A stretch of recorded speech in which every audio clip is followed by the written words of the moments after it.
हज़रत अनस रज़ी अल्लाह ताला अन्हु फरमाते हैं कि एक अराबी ने हजूर अकरम सल्लल्लाहु अलैहि वसल्लम चादर को पकड़कर तरह जा के चादर के निशानात आपकी गर्दन पर वाज़ह तौर पर नजर आने लगे। नाचा बात कोई भी नहीं थी, कोई मामला भी ना था। हज़रत अनस रज़ी अल्लाह ताला अन्हु फरमाते हैं, इस देहाती अराबी ने प्यारे रसूल सल्लल्लाहु अलैहि वसल्लम को हुक्म के अंदाज से कहा, मुझे इस माल में से कुछ दो जो आपको अल्लाह ने दिया है। अराबी के इस रवैये पर नबी अकरम सल्लल्लाहु अलैहि वसल्लम ने इसकी तरफ देखा और आप सल्लल्लाहु अलैहि वसल्लम मुस्कुरा दिए। फिर हुक्म दिया इसे कुछ दिया जाए। ये वाक़या फ़तहुल बारी में मज़कूर है। अजीज़ो, गुस्सा शैतान के बहकावों में से एक बहकावा और वसवसा है। इसी की वजह से बहुत सानिये और हादसे होते हैं, रिश्ते टूट जाते हैं, ताल्लुक़ ख़त्म हो जाते हैं, इंसान गुनाहगार और बाज़-औक़ात कुफ्र तक पहुँच जाता है। दीन इस्लाम ने गुस्से की बीमारी के इलाज बताए हैं। पहला, जबकि गुस्सा आए तो अल्लाह की पनाह मांगो। प्यारे रसूल सल्लल्लाहु अलैहि वसल्लम ने फरमाया, जब तुम्हें गुस्सा आए तो शैतान से अल्लाह की पनाह मांगो। हज़रत सलमान बिन सर्द रज़ी अल्लाह ताला अन्हु फरमाते हैं कि मैं रसूल खुदा के पास बैठा हुआ था। दो शख्स आपस में गुस्सा कर रहे थे और लड़ रहे थे। इनमें गुस्से की वजह से एक शख्स का चेहरा सुर्ख हो रहा था और गर्दन की रगें फूल रही थी।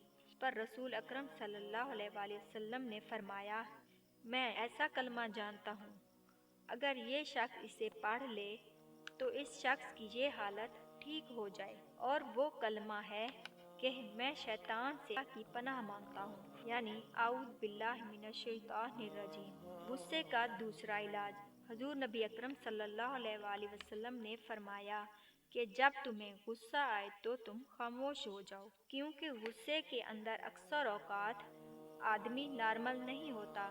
इसके मुंह से गाली, लानत या खुदा न खास्ता कुफ्र और तलाक जैसे संगीन अल्फाज निकल सकते हैं, जिसके लिए सबसे बेहतर है कि खामोशी इख्तियार की जाए। गुस्से के मुतालिक तीसरा हुक्म ये फरमाया, तुम में से अगर किसी को गुस्सा आए वो खड़ा हो तो बैठ जाए और इसका गुस्सा ख़त्म हो जाएगा। अगर बैठने से गुस्सा दूर ना हो, चाहिए कि वो शख्स लेट जाए। गुस्से के मुतालिक एक हदीस का मफ़हूम है कि हज़रत अबू ज़र अपने ऊँटों को पानी पिलाने के लिए कुछ दूर ले गए। कुछ और लोग भी वहाँ मौजूद थे। वो आपस में कहने लगे, अबू ज़र से कौन मुकाबला करेगा? एक शख्स ने कहा, मैं मुकाबला करूँगा। चुनाचे इस शख्स ने आगे बढ़कर बदतमीज़ी की और पानी का हौज़ तोड़ दिया। ये देखकर हज़रत अबू ज़र रज़ी अल्लाह ताला अन्हु खड़े थे, फिर बैठ गए। इसके बाद वो लेट गए। किसी ने पूछा, ऐ अबू ज़र, आप खड़े थे फिर बैठ गए, इसके बाद लेट गए, आपने ऐसा क्यों किया? हज़रत अबू ज़र ने जवाब दिया, गुस्से के वक्त ऐसा करने को अल्लाह के रसूल ने फरमाया। हज़रत अबू हुरैरा, जो कि मशहूर सहाबी हैं, बयान फरमाते हैं कि एक आदमी रसूल सल्लल्लाहु अलैहि वसल्लम के पास हाजिर हुआ और अर्ज़ की, मुझे नसीहत फरमाएं। आप सल्लल्लाहु अलैहि वसल्लम ने फरमाया, गुस्सा ना करो। इसने बार बार नसीहत करने को कहा। आप सल्लल्लाहु अलैहि वसल्लम ने हर बार फरमाया, गुस्सा ना करना। फरमाया रसूल खुदा सल्लल्लाहु अलैहि वसल्लम ने, गुस्सा ना करो, जन्नत तुम्हारी हो जाएगी।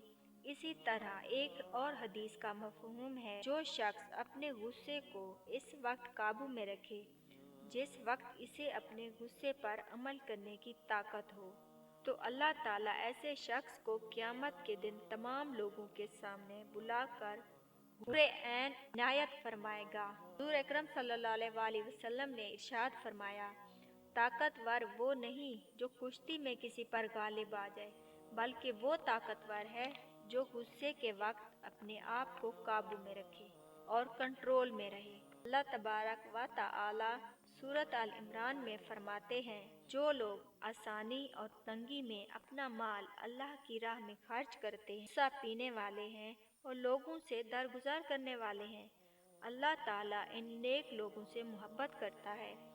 देखें, मुत्तकी लोग अल्लाह के महबूब बंदे होते हैं اور ان کے لیے اللہ نے جنت تیار کر رکھی ہے۔ قرآن کی سورۃ شورى میں اللہ فرماتا ہے کہ یہ وہ لوگ ہیں جب کسی سے ناراض ہوتے ہیں تو انہیں معاف کر دیتے ہیں۔ اپنے غصے کو کنٹرول کرنے کے لیے اسوہ رسول صلی اللہ علیہ وسلم، صحابہ کرام رضی اللہ تعالیٰ عنہم، اللہ کے برگزیدہ بندوں کی زندگیوں کا مطالعہ کریں اور ان سے رہنمائی اور سبق حاصل کریں۔ یہ بات واضح ہے کہ غصہ باقی ایموشنز کی طرح ایک فطری عمل ہے۔ شخص کے لیے یہ ممکن نہیں ہے کہ وہ بالکل ہی غصہ نہ کرے، لیکن اللہ کے محبوب بندے غصہ آنے کے وقت اللہ اور رسول صلی اللہ علیہ وسلم کے احکام اور وعیدیں یاد کرتے ہیں۔ غصے کے وقت اللہ کو یاد کریں، اس کا ذکر کریں۔ غصے کی حالت میں وعید سننے اور بیان کرنے کا واقعہ یہ ہے کہ ایک آدمی نے حضرت عمر بن خطاب سے کہا، اے خطاب کے بیٹے، آپ انصاف نہیں کر رہے۔ یہ سن کر فاروق اعظم کو اتنا غصہ آیا کہ آپ اس شخص پر حملہ کرنے کے لیے تیار ہو گئے۔ وہاں حضرت حر بن قیس بھی موجود تھے۔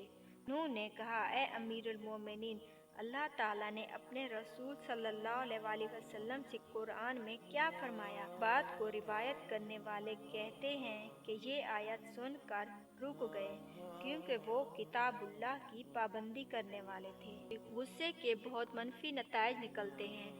اس سے آدمی اپنے آپ کو نقصان پہنچاتا ہے اور دوسروں کو بھی۔ غصہ کی حالت میں انسان گالی دیتا ہے، فحش بکتا ہے، بہتان لگا سکتا ہے اور بعض اوقات غصے کی حالت میں ایک شخص دوسرے پر حملہ کر کے اسے زخمی یا قتل بھی کر سکتا ہے۔ زندگی میں یہ بھی دیکھنے میں آیا ہے، اگر دوسرا شخص بھاگ جائے تو غصہ کرنے والا حملہ آور یہ غصہ اپنے اوپر نکالتا ہے اور اپنے کپڑے پھاڑنے لگتا ہے، اپنے منہ پر تماچے مارنا شروع کر دیتا ہے، برتن توڑنے لگتا ہے۔ اللہ سب کو بچائے۔ غصے ہی کی کنڈیشن میں لوگوں کو دل کا دورہ پڑ سکتا ہے۔ اسی غصے کی وجہ سے رشتے ٹوٹتے ہیں، گھر اجڑ جاتے ہیں، خاندانوں میں طوفان آ جاتے ہیں، بچوں کے لیے مصیبتیں، مایوسیاں اور مستقبل کے اندھیرے پیدا ہوتے ہیں۔ ان کی زندگیاں مشکلات اور اداسیوں میں دھکیلی جاتی ہیں۔ استغفر اللہ۔ یہ سب غصے کے نتیجے میں ہوتا ہے۔ اگر غصے کے وقت لوگ اللہ کو یاد کریں، غصے کو روکیں اور اللہ کی پناہ مانگیں تو یہ نوبت نہ آئے۔ غصے کے آپ کی صحت پر نیگیٹو اثرات اور نقصان اس کے علاوہ ہیں۔ غصے کی وجہ سے ہائی بلڈ پریشر، ٹائی ہائپر وینٹیلیشن کے علاوہ شوگر اور مہلک ہارٹ اٹیک کا باعث بن سکتے ہیں۔ اللہ تعالیٰ ہم سب کی جسمانی اور ایمان کی صحت حفاظت فرمائے۔ اگر غصے کی حالت میں آپ خود کو آئینے میں دیکھیں تو اس سے اپنی شکل بھیانک اور نفرت انگیز لگے گی اور اندر کی شکلیں، صورتیں اور بگاڑ ظاہری بگاڑ سے کہیں زیادہ ہوگا۔ سوچیں ہمارا اور ہمارے اللہ کا دشمن کس قدر خوش ہوتا ہوگا جب ہم غصہ کرتے ہیں۔ ہم غصے اور شیطان سے اللہ کی پناہ مانگتے ہیں۔ دعا مومن کا ہتھیار ہے۔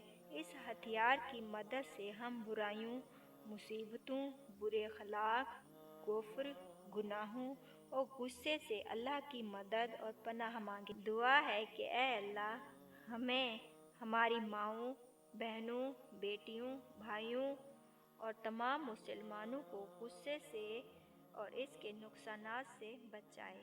آمین۔ رسول خدا صلی اللہ علیہ وسلم نے ہمیں یہ دعا